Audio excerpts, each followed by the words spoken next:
Parlons justice à présent. Le verdict prononcé ce mardi 30 septembre 2025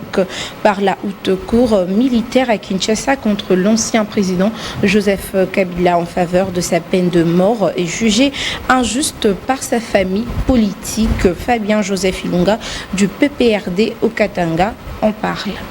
Depuis le début de cette procédure injuste, nous savions déjà les tenants et les aboutissants, voire même les motivations des acteurs et de leur jeu. La messe était déjà dite, le décor pour une condamnation à mort était déjà planté.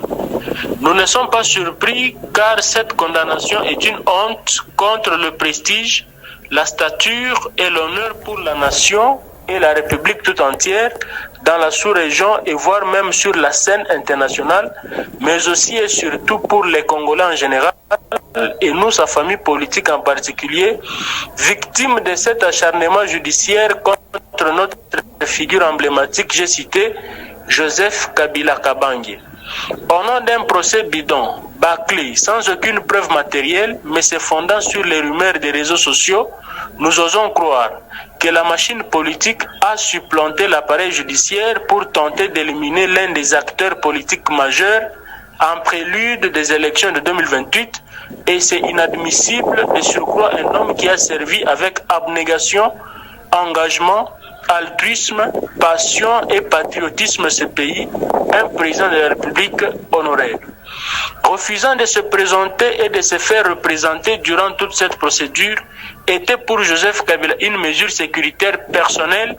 car ça ne sert à rien de se présenter et de s'expliquer devant certaines personnes qui avaient déjà une idée arrêtée sur et contre Joseph Kabila, quels que soient ses efforts pour la paix et la sécurité au pays, il n'allait jamais être le héros dans leur histoire. Si Joseph Kabila s'était rendu à l'est du pays, c'était au nom de la paix et pour la paix, même si cela vient d'être utilisé contre lui. Face à cette injustice, tôt ou tard, la vérité finira par éclater et l'histoire jugera sévèrement cette mascarade, car à l'instant, le peuple n'a pas besoin de procès, n'a pas besoin des arrestations, mais d'un dialogue franc et juste qui va unir tous les fils et filles de la République démocratique du Congo. Merci.